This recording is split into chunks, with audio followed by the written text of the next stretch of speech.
El video que vas a ver a continuación es un fragmento de un live que hice hace poco en el cual hablaba acerca de por qué se producen los despidos, cómo funciona todo ese tema y cuánto va a durar. O sea, cuándo van a volver las empresas a contratar personal nuevamente. Lo que pasó recientemente es que hubo despidos a causa de la recesión mundial. Inmediatamente después de eso apareció la guerra que profundizó la recesión aún más y se hizo que toda esta demora y esta cantidad de despidos y crisis entre comillas se demore mucho más tiempo, y justo después de eso no terminamos de levantarnos, no termina de recuperarse el mercado y aparece ChatGPT o la inteligencia artificial y mucha gente está con miedo. Y bueno, este video un poco lo quería rescatar del live para que tengan accesible el contenido y entiendan cuándo van a volver a ver contrataciones. Todavía el efecto de pérdida de trabajo por inteligencia artificial es algo que no se vio.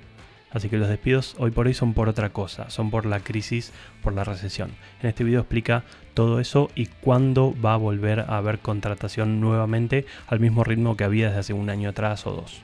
Los dejo con este video para que lo vean y les sea útil. Déjenme un like ahí y bueno, un abrazo grande. Hasta luego, te dejo ahí con el video. Todas las personas y las grandes empresas y las instituciones bancarias y los países se empezaron a preguntar cuál sería el efecto de la pandemia una vez que empiece a disminuir o a irse, ¿no? A reducirse la cantidad de casos. Recuerden que hace un año atrás todos estábamos viendo quizás a diario la cantidad de infectados de COVID en el mundo y todo eso. Al tratar de ver qué va a pasar a futuro con una cosa como el COVID, lo que se hacía era, se veía en ese momento cuál era el efecto que tenía en el presente. El efecto que tenía en el presente era que la mayoría de la gente estaba forzada a hacer home office, entonces tenía todos obligados a contratar mejores conexiones de internet, obligados a comprar computadoras, tecnología, a suscribirse a cuentas pagas de Zoom. Entonces acciones como empresas tecnológicas de todo tipo, pero sobre todo las orientadas a las relaciones interpersonales, empezaron a subir mucho. El análisis que se hacía en ese momento era, ok, acá están los grandes ganadores de la pandemia, todas las farmacéuticas, todas las empresas de salud de todo tipo, todas las empresas relacionadas a alimentos, a distribución y a tecnología. Entonces, una vez que estaban en ese escenario, lo que se veía a futuro era tratar de pensar o de darse cuenta hacia qué lado se iban a empezar a descomprimir las cosas que se habían comprimido. Todo lo que era hotelería y turismo, e inclusive viajes, compañías de transporte de humanos, ¿no? de pasajeros, habían reducido muchísimo su trabajo y su valor. Muchas empresas estaban en quiebra, fueron rescatadas por gobiernos, etc. Y la idea de lo que fuera a pasar sería un poco que se recomponiera el turismo, al contrario, que tuviese un pico muy grande, porque toda la gente tendría ahorradas las ganas de viajar, y que todo lo que era tecnología bajara bastante, pero que hubiese quedado un poco más arriba de lo que había estado antes de entrar a la pandemia. Digamos, en el caso de Zoom, por ejemplo, hubiese empezado la pandemia en $70, subió a 470 y la especulación era que bajaría a $200 o 150, se mantendría en un nivel normal superior por encima del valor inicial anterior. No en el número concreto del valor de la acción, sino en el sentido del valor de la empresa, porque mucha gente, una vez que adopta una manera de comunicarse, la mantiene en el tiempo si la encuentra útil. Muchas personas se vieron forzados a utilizar este tipo de herramientas, y una vez que se acostumbraron a usarlas, que ya perdieron el miedo, ese tipo de cosas, permanecerían y seguirían usándolas. Diciembre, esto es el pico de el último bull market, noviembre. En noviembre empieza a bajar, en enero hay una bajada tremenda. Acá todos preguntándonos si era solamente un rebote, como fue este anterior, o si iba a empezar a bajar, y ahí ya simplemente cuando pasó esta línea era el siguiente bear market, el siguiente mercado a la baja, y ahí ya sabíamos que estábamos o en un bear market pasajero o entrando a una recesión.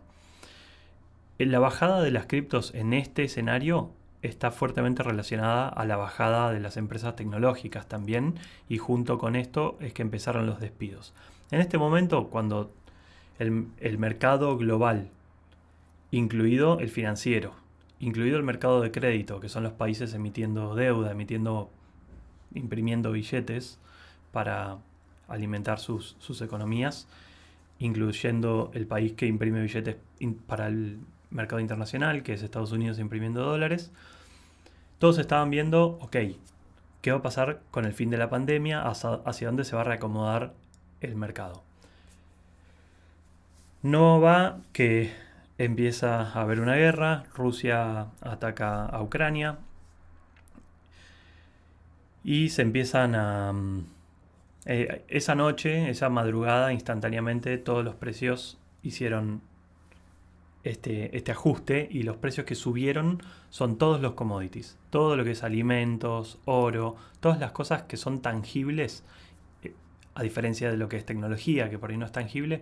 Todo lo que es tangible y algo a lo que te podés aferrar y guardar en un sótano, todo eso subió de precio muchísimo, y todas las demás cosas no, dejaron de tener importancia, porque en un mundo en donde hay una potencial guerra nuclear, tener comida es mucho más importante que tener cualquier otra cosa. Así que ese fue un poco el miedo, la paranoia y el lado hacia donde se empezó a mover el mercado en ese momento. Después, justo entraron en juego, o en la guerra esta, Rusia, que es uno de los países que es el mayor exportador, era el mayor exportador de gas del mundo. Uno de los mayores productores de granos del mundo, que ataca a Ucrania, que era también del top 5 productores de algunos granos del mundo. Entonces todo lo que es alimentos empieza a subir de valor. O sea, especulativo porque se presume que va a haber menos alimento este año y el año que viene y el otro. Se especula, o sea, a nivel global, no hablo en la góndola en el supermercado de tu barrio. A nivel global, la cantidad de toneladas disponibles de granos va a ser menor, y los granos se utilizan no solamente para alimentar personas, sino para alimentar ganado y un montón de industrias. Y además, como si fuera poco, Rusia era el mayor exportador de fertilizantes también del mundo, algunos de los fertilizantes, no sé cuál. Entonces, todo esto empieza a tener un impacto que es, primero, especulativo, segundo, de miedo, tercero, de aferrarse a valores tradicionales. Dejemos eso por un lado en pausa y vayamos a analizar un poco lo que empezó a pasar a raíz de la pandemia con la emisión de deuda e impresión de billetes en Estados Unidos y la suba de inflación. Porque ¿qué pasa? Una de las herramientas que utiliza la Fed, que es el Banco Central de Estados Unidos, para aplacar la inflación, es subir las tasas de interés de la toma de deuda, o sea, de la compra de bonos del Tesoro de Estados Unidos. Pero bueno, acá tenemos las tasas de interés igualmente, que nos da 4.33 en enero del 2023, y lo que hacen, o sea, hasta que la inflación hizo un pico, la Fed ahí empezó a anunciar, dentro de algunos meses vamos a subir la tasa de interés. Cuando la tasa de interés empieza a subir, los inversores, o sea, inversores hay de varias categorías, y vamos a dividirlos en 3 categorías, digamos. La categoría de los tradicionales, que invierten en cosas que son seguras y cosas a largo plazo. No suelen ser personas, suelen ser fondos. Es un fondo que tiene plata de muchas personas, y ese fondo compra la inversión más segura que hay. Si la tasa de la Fed sube, significa que los bonos del Tesoro van a pagar un interés anual de, por ejemplo, en este caso 4.3%. Eso significa que si vos compras bonos del Tesoro, a fin de año te va a terminar pagando 4.3%. Eso es una ganancia 100% segura, mientras Estados Unidos sigue existiendo y es un país bastante confiable. Entonces, los inversores que quieren disminuir el riesgo de su cantidad de inversiones sacan dinero de otras inversiones y lo ponen ahí. Y esas otras inversiones son cosas que pasan a un plano secundario, que pueden ser cualquiera de las otras industrias, incluido un paquete de compra de acciones, que es una bolsa con un montón de empresas, incluidas Zoom o cualquier otra, o Microsoft o Google, sacan dinero de esas, venden esas acciones, provocando que el precio de las empresas de tecnología baje y compran bonos del tesoro. A raíz de la guerra, la compra era en oro, en comida o en índices, ¿no? Índices de trigo, índices de maíz y de etcétera, otros granos. Empieza a subir la tasa para bajar la inflación de Estados Unidos, que se generó a causa de la emisión de moneda por la pandemia, para poder bancarse el parate laboral que tenía Estados Unidos en ese momento. Empezaron a repartir plata, daban cheques, obviamente dinero gratuito a los ciudadanos de allá. Empiezan a subir la tasa, empieza a bajar la inflación.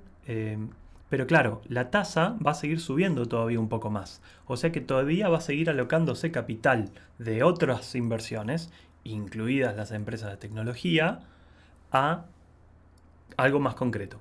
Porque una cosa es que alguien te diga, che, a Facebook le está yendo muy bien, o no, a Facebook justamente no, pero a Microsoft le está yendo muy bien, sería bueno invertir más dinero para que le vaya mejor y obtener una ganancia. Versus la Fed a fin de año te va a pagar 4,33%, 100% asegurado. Entonces poner esas dos cosas en la balanza para alguien que tiene una mentalidad de disminuir el riesgo en su cartera de inversión de $1.000 millones es una cosa que pesa mucho.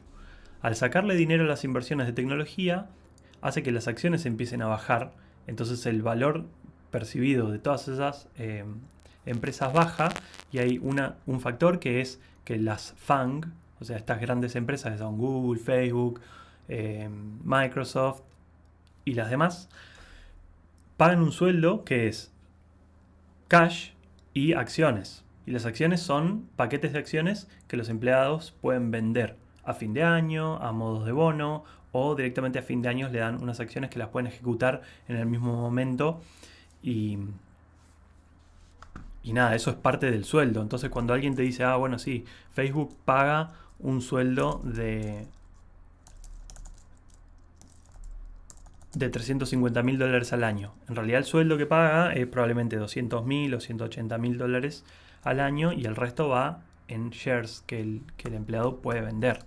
¿Sí? Cuando Meta estaba acá, ¿qué pasa? Y a vos te dan acciones, y tu sueldo pasa, si a vos te dan las acciones acá y las ejecutás, por ahí ganas 250.000, de repente las acciones están acá y pasás a ganar 400.000, porque las acciones subieron de valor. Entonces en ese momento, nada, Facebook reparte acciones, una monedita, pero claro, baja el precio de 400, no sé, o un estable acá, ¿no? Digamos $250.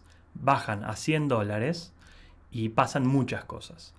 La capacidad de crédito de Facebook disminuye porque el trend que venía en subida se rompió ahí y empieza a bajar.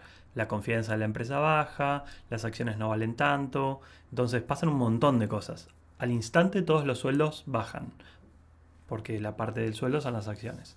Otro efecto que tiene es que la empresa no puede seguir operando, pues para seguir operando al nivel de gasto que vienen manteniendo, muchos gastos corrientes también se hacen a través de la venta de acciones.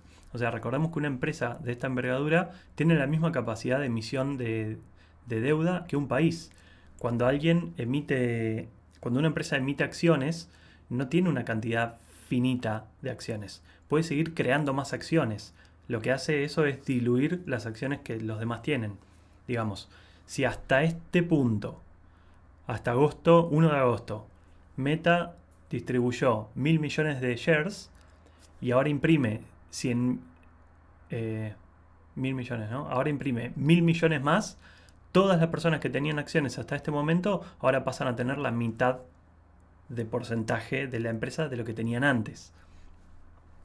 Emiten más shares, se licúa la cantidad de shares que tienen todos, o sea, de porcentaje que tienen todos los demás. Eso es normal.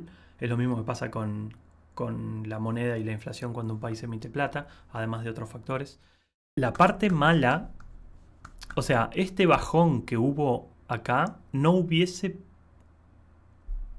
ocurrido con tanta fuerza si no hubiese sido por la guerra.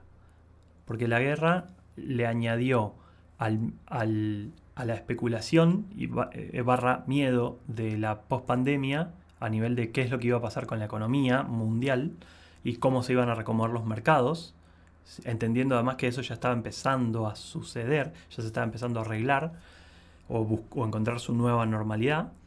Aparece la guerra, todo sigue bajando porque aparece una nueva especulación sobre la especulación y el miedo anterior. Entonces ocurrió todo lo que hablaba recién.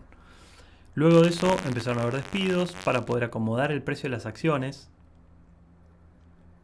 y que entiendan también que los despidos masivos en las empresas grandes primariamente están relacionados al valor de las acciones. Si una empresa hace este gráfico para acá va a haber un despido, o sea, es inevitable. Y otra cosa que es inevitable es que cuando hayan despidos las acciones suban.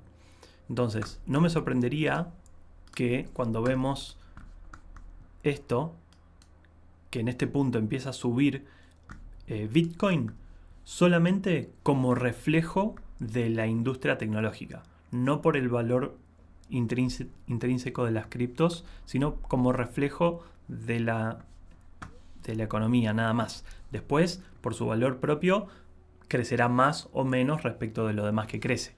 Ahora, en todo esto hay un punto que es muy importante y es la razón por la cual todo esto se interconecta, y es que si lo escucharon hablar a Powell, que es el presidente de la Fed, del que decide cuánto va a ser el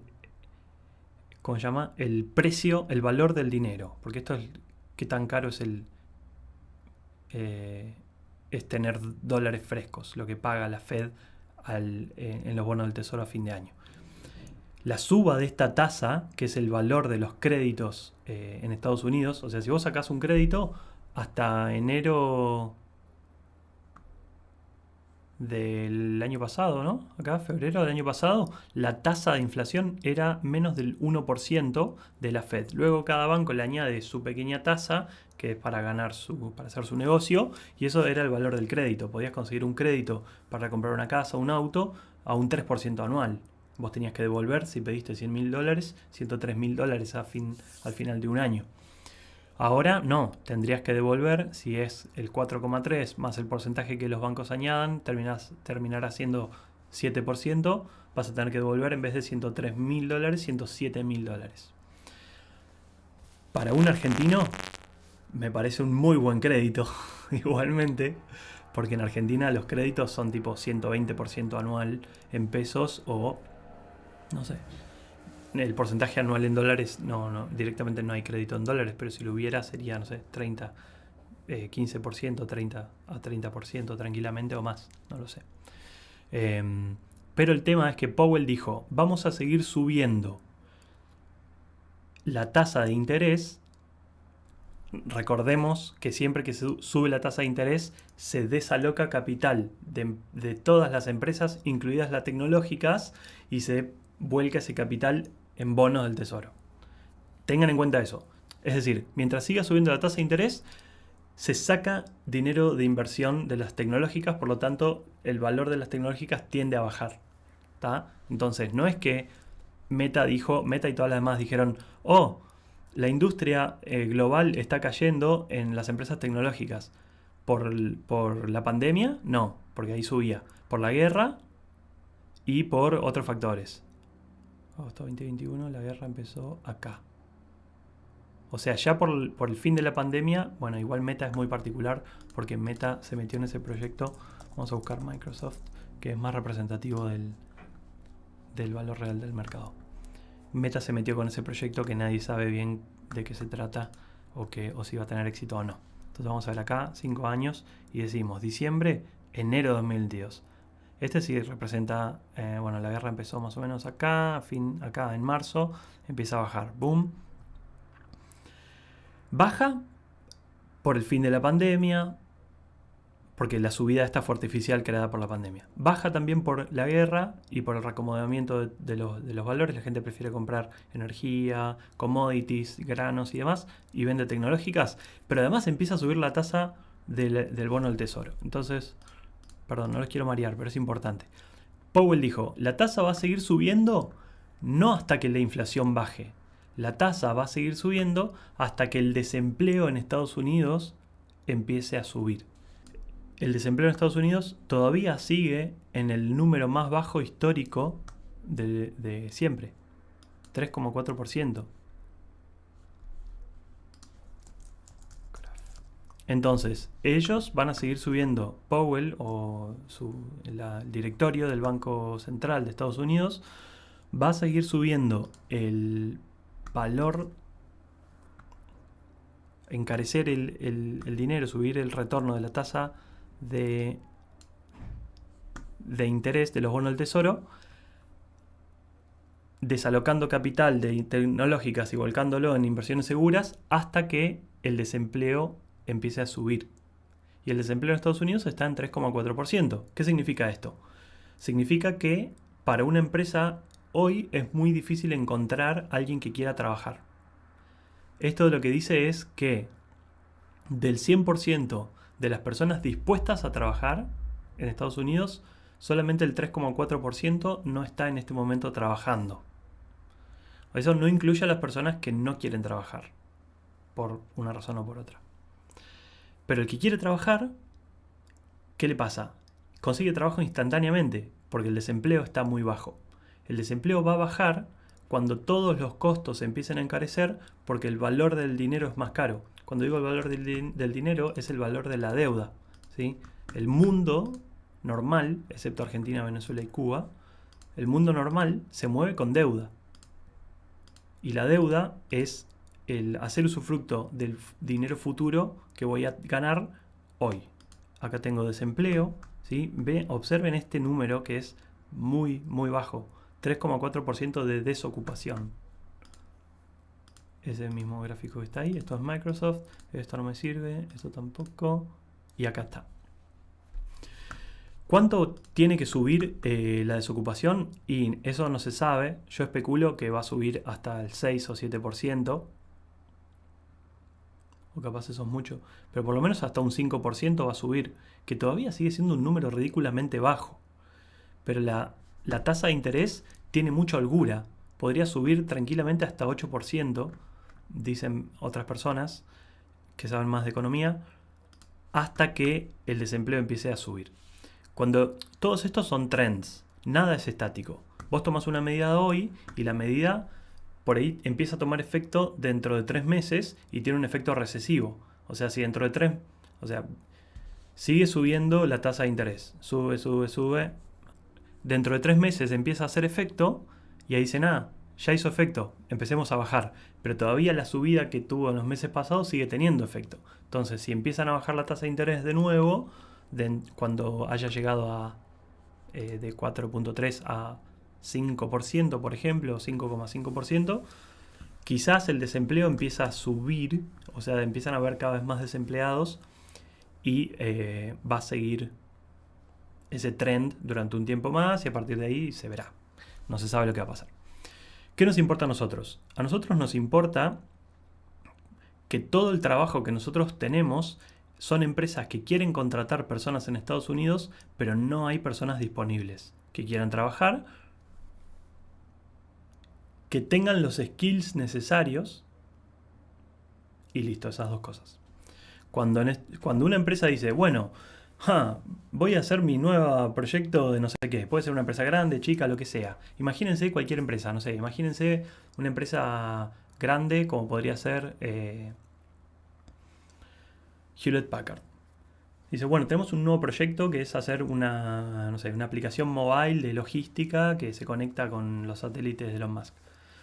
Voy a armar un equipo de 50 personas. Y esas personas se las voy a contratar a una empresa que maneja proyectos, una especie de software factory, terceriza. Entonces a vos te empiezan a llegar por LinkedIn, dice, bueno, una gran empresa de Estados Unidos que se dedica a la industria de la tecnología desde hace más de 30 años, busca un programador Java para no sé qué, bla, bla. Y tiene muchas oportunidades abiertas. En realidad la empresa que te va a contratar es la Software Factory, a la cual le encargaron ese proyecto. Y la Software Factory, si es una Software Factory norteamericana, primero va a buscar empleados en Estados Unidos. Esto pensémoslo con una mentalidad más anterior, ¿no? Dice, bueno, voy a contratar 50 programadores y programadoras para estafiar mi empresa y armar este proyecto para Hewlett Packard. Estoy haciendo así con las manos. Sale a contratar, no hay gente disponible, porque la desocupación es del 3,4%. No hay programadores disponibles, están todos ocupados y las empresas, para poder robárselos, les pagan salarios cada vez más altos. Entonces dicen, bueno, como no hay, voy a probar un esquema que sé que otras empresas hacen, que es contratar personal afuera. A ellos les funciona, a mí me debería funcionar. Entonces buscan a alguien overseas, aprovechan y le pagan un poco menos. Entonces, si ellos están pagando un salario de $20.000 a un programador senior y de repente dicen, che, no, pero podés pagar un salario mucho más bajo, podés pagar $10.000.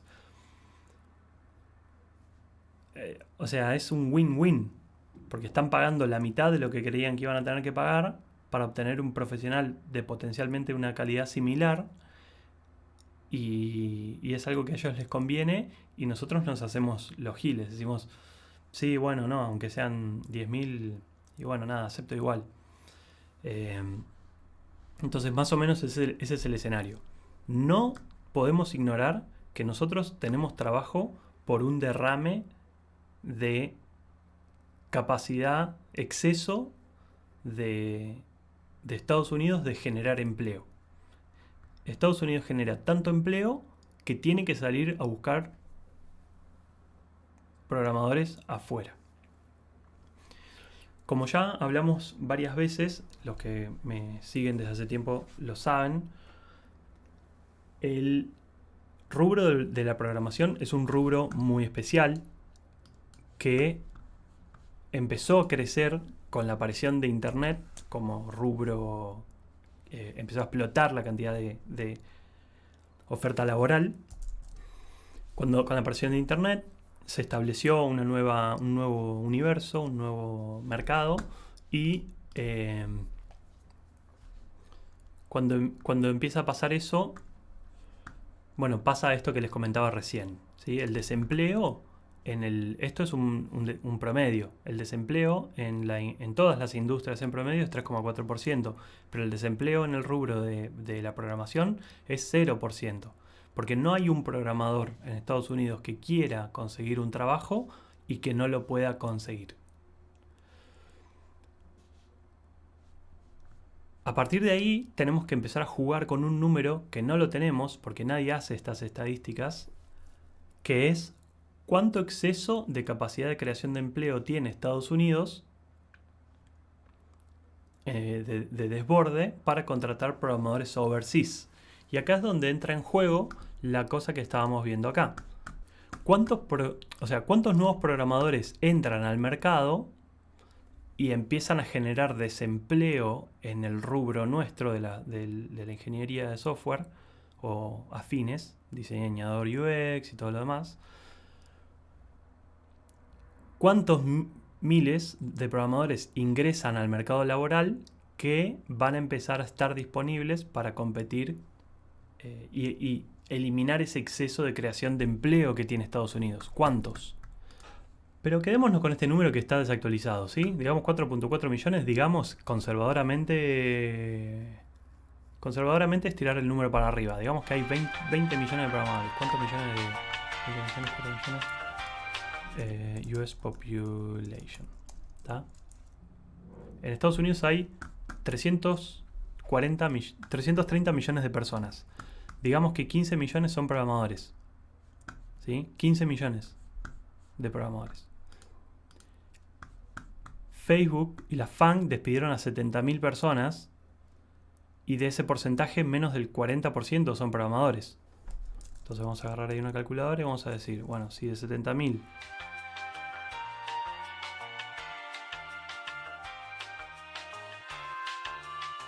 ahí está, 28.000 programadores.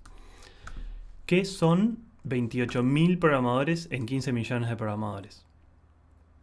Nada.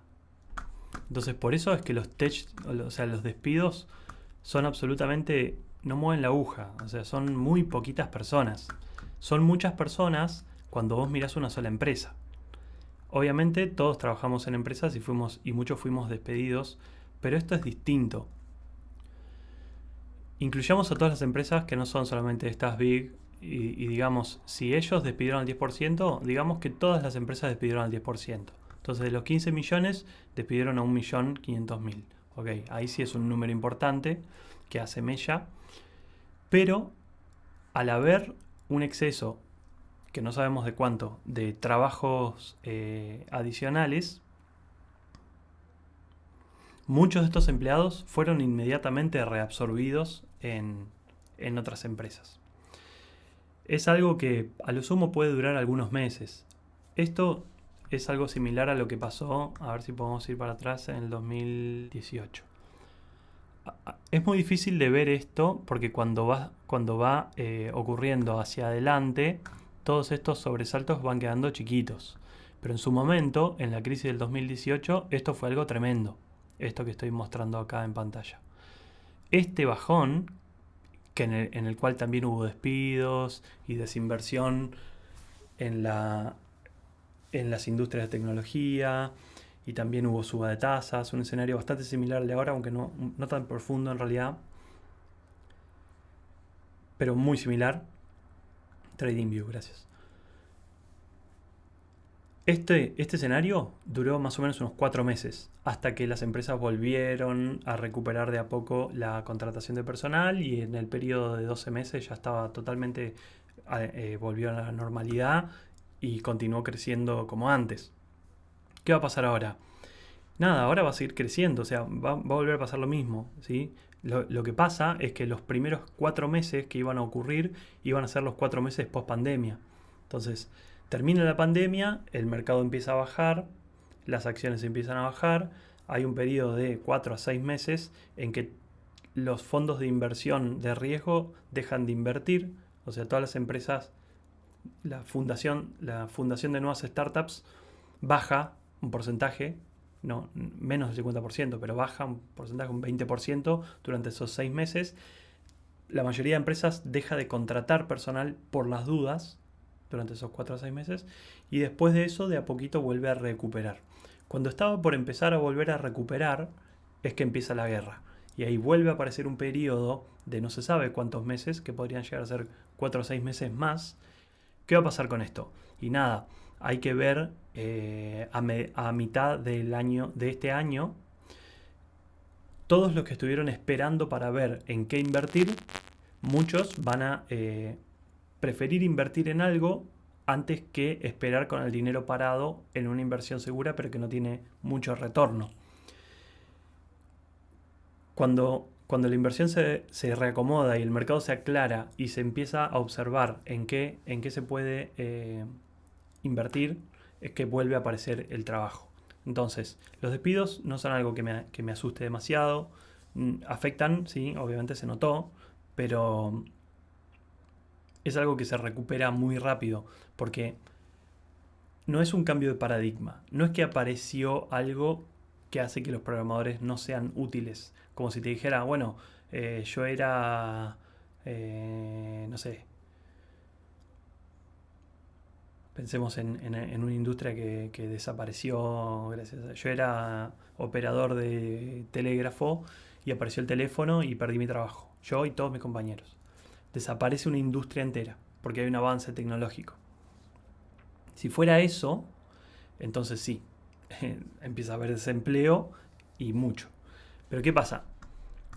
Ahí es donde entra el tema de ChatGPT. Entonces, antes de entrar en IA y todo eso, vamos a darle un poco un cierre a todo el tema de los despidos más recesión o crisis económica mundial. Mi especulación, en base a haber vivido esto al menos 2 veces, en la crisis del 2018, la crisis del 2001 no la viví, la seguía de cerca, pero no la viví. Pero conozco sus efectos, porque mi segundo trabajo fue en una empresa que fue una defragmentación de la... O sea, las empresas de la burbuja de la .com que se vendían, que eran empresas fracasos totales, lo que hacían era la partían en 1000 pedazos por unidad de negocios y revendían esas empresas. Bueno, yo entré a trabajar en una de esas empresas fragmentadas de Star Media, que era una empresa gigante de las .com que no tenía absolutamente ningún valor para ofrecer, o bueno, muy poco relacionado en referencia a la cantidad de inversión que había conseguido. Como dice César, es el típico ciclo económico de toda la vida, absolutamente. Entonces, mi especulación es que para junio, julio de este año, la página ya esté pasada, todas las empresas de tecnología empiecen a subir, sigan subiendo sus valores en las acciones y empiecen con el ritmo normal de contratación. Para ese momento, todas las personas que fueron despedidas ahora en estos layoffs en Estados Unidos ya sean empleados en nuevas empresas o sean fundadores de nuevas empresas, lo que a su vez crea aún más trabajo. Porque no se olviden que estamos hablando de un mercado en donde hay personas que tienen tanto dinero que no saben en qué gastarlo. Y no es un decir. Y no hablo de gastárselo en lujos. Hay gente que quiere invertir dinero, pero no saben en qué. Porque no hay empresas o proyectos disponibles con una claridad suficiente que les vaya a indicar que de alguna manera van a tener un retorno. Incluidas las empresas, los fondos de inversión de riesgo. Cuando un fondo de inversión de riesgo se pone en pausa y deja de invertir, como sucede ahora, para ver cómo se reacomoda el mercado, y entonces volver a invertir hacia dónde va el mercado. Por decir algo, si empezó la pandemia y el mercado va a la comunicación online, los fondos de inversión empiezan a invertir en startups de comunicación online. Termina la pandemia, se reacomoda, dejan de invertir en esas empresas, empiezan a invertir en startups que se dedican a la optimización de procesos de generación de alimentos, por ejemplo, o logística o lo que sea. Cuando ven hacia dónde se reacomoda la industria, empiezan a invertir en eso, se empiezan a generar startups y empresas en esas industrias y empiezan a generar nuevo trabajo nuevamente. Mi especulación es que para junio, julio, esta página ya esté pasada, estemos nuevamente en una situación de trabajo pleno en Estados Unidos en el mercado de programadores, que es nuestro mercado, y a partir de ahí empiece a haber, continúe el crecimiento de la generación de trabajo como lo veníamos viendo hasta el inicio de la pandemia y durante la pandemia también. En el medio de todo esto aparece ChatGPT potencialmente amenazando un cambio de paradigma total como lo fue Internet respecto de algunas industrias. Hay industrias que cambian su formato pero que se amalgaman a lo que ya existía. Digamos, cuando apareció la tele, la radio no murió, se redujo mucho los consumidores de radio, muchos pasaron a tele, pero la radio no murió. Empezó a tener una audiencia cautiva mucho más chiquita. Internet fue una clara amenaza a los periódicos, tuvieron que migrar y convertirse en portales de noticias, tuvieron que cambiar su formato y de tirar títulos, de convertirse en clickbait de la calle, se convierten en intentar generar contenido de calidad porque el usuario está pagando por el contenido y quiere recibir un contenido que merezca la pena el dinero que paga. Entonces cambia esencialmente la esencia del periódico. Pero se pueden retransformar, pierden una gran audiencia de todas maneras, porque mucha gente como yo prefiere simplemente leer las noticias que son gratuitas, y si no, no es noticia, porque lo que es noticia me lo entero por Twitter.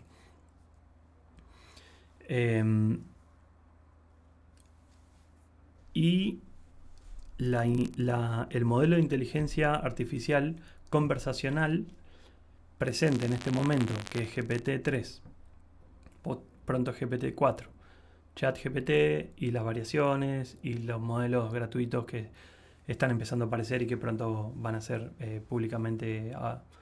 publicly available para todos. Obviamente que son un cambio de paradigma muy grande y van a amenazar a un montón de industrias y de personas puntuales. Para que ese efecto se empiece a ver, tienen que pasar varios años, porque el riesgo, digamos, imaginemos que montamos el chat GPT en una línea de venta por WhatsApp y reemplazás una planta de 200 vendedores por un sistema conectado a ChatGPT que contacta gente por WhatsApp y vende productos o servicios de algo. Una empresa no puede tomar ese riesgo sin saber si Sam Altman va a bajar la palanca y va a desactivar ChatGPT porque tiene miedo de que se descontrole. Entonces, es un riesgo muy grande para que una empresa cambie la línea de pensamiento y el paradigma y despida personal para contratar un software. Para que eso suceda, el modelo tiene que evolucionar en el mundo open source primero, ser suficientemente bueno, tanto o casi tanto, o muy similar o mejor que el privado. Y si la empresa es dueña de su servidor con su propio modelo de inteligencia artificial conversacional, entonces sí puede de a poco probar eso y ver si sirve con la misma eficiencia que su planta de vendedores. De todas maneras, para que ese proceso cale y tenga, o sea, encuentre su cauce y continúe creciendo con fuerza, es algo que va a demorar por lo menos 10 años. No es algo que va a suceder de la noche a la mañana. Entonces lo vamos a ir viendo suceder. Cuando aparece un nuevo paradigma de un cambio tecnológico, por ejemplo, como este, aparece un nuevo layer. Arriba todavía tiene que haber programadores que sepan discernir si lo que propone, por ejemplo, ChatGPT es una buena solución o no. Para que eso, la empresa como entidad lo vea como un avance en la productividad magnánimo y eso empiece a reducir la cantidad de programadores que contrata, para eso faltan varios años todavía, especulo. Lo que sí va a suceder ahora existe la creación de empresas que son low hanging fruit, o sea, las empresas más sencillas de hacer. La semana pasada mencioné de hacer un programita que te genera los comentarios de los commits, por ejemplo. Y esta semana lo vi en Twitter que alguien ya lo hizo. Pero pues son cosas obvias que a todos se nos ocurren y está la creación de todas esas mini negocios, mini empresas. Todavía con el riesgo total de depender de una sola empresa, que es OpenAI, que podría tranquilamente mañana bajar la palanca y decir, che, estamos out of business porque cualquier razón. Así que nada, el valor, o sea, lo que realmente tiene que suceder es la tecnología tiene que estar disponible para la industria. Porque hasta ahora lo que hay disponible para la industria es un producto. Para que lo vean más claramente, piensen en las empresas de medios que se basaban en hacer contenido en Facebook. Un día Facebook cambia su algoritmo y empieza a promocionar otro tipo de cosas, y todas las empresas que estaban basando su modelo de negocios en el algoritmo de Facebook se quedan sin negocio de un día para el otro, porque dependían totalmente de eso. No podés, o sea, a nivel industria, todas las industrias que dependen de un producto saben que están en riesgo de quedarse fuera del negocio de un día para el otro. Entonces, la industria en general, todas las empresas en su conjunto, no van a decidir migrar a ChatGPT y abandonar lo que ya saben que funciona, aunque sea caro, aunque tengas que manejar personal y qué sé yo. Lo que va a significar que eso vaya cambiando es que la tecnología esté disponible para las industrias, eso es que sea open source, o que haya una empresa que venda el modelo para que vos lo puedas hostear, y además que prueben que eso funciona. Y esa prueba es una prueba que demora años. Porque no, o sea, si vos decís, bueno, este mes probamos que ChatGPT manejando las ventas vende el doble que mi equipo de 200 vendedores. Aún si eso pasa, tomar la decisión de despedir a todos tus vendedores es muy riesgoso. Vas a empezar a reducir tu planta de vendedores de a poco para poder revertir si el otro camino sale muy mal. O sea, no se puede tomar esas decisiones a nivel industria. Entonces, lo que quiero decir con esto es que el efecto ese lo vamos a ir viendo suceder. ¿Cómo lo vamos a ir viendo suceder? Los salarios van a dejar de ser cada vez más altos. Van a empezar a mesetarse. Quizás con la combinación de el fin de la pandemia, que trajo al mercado muchos nuevos programadores, más la aparición de modelos de productos que ofrecen inteligencia artificial conversacional, más los despidos en la industria, aunque sea algo coyuntural, quizás esas tres cosas en convergencia sean la patada en la piña que necesitaba el mercado para finalmente empezar a mesetar los sueldos de la industria del software. Quizás este año 2023 se vea ese efecto. De todas maneras, la cantidad de empleo va a seguir creciendo, o sea, a largo plazo, a mediano plazo, en 2 o 3 años para acá, o en incluso más, 5, 6, 7 años, o 5 años, me animo a especular con un 80% de certeza de que el empleo en el mundo del software va a seguir creciendo. Va a seguir habiendo necesidad de nuevos programadores todavía. Dicho eso, es necesario para mí que el 100% de las personas sepan programar, aunque sea muy rudimentariamente, porque el idioma con el que vos te comunicás con la computadora es el idioma del futuro, es la alfabetización del futuro. Así como hoy nos parecería que una persona que no sabe leer y escribir está en serias desventajas respecto del resto de la sociedad, dentro de 30 años una persona que no sepa programar va a estar en serias desventajas respecto del resto de la sociedad que sí sepa. Porque cuando vos estás interactuando, por ejemplo, imaginemos un mundo lleno de inteligencia artificial conversacional, vos necesitas saber lo que pasa detrás para estar en control, porque si no, sos NPC. Así que bueno, nada, ese es el efecto que observo y especulo, y por la experiencia que tengo en la industria me da la intuición de que es el efecto que la inteligencia artificial conversacional va a tener en esta industria. El peor escenario es que el efecto de reemplazo de programadores lo vamos a empezar a ver dentro de 5 a 10 años y lo vamos a ir viendo de a poco.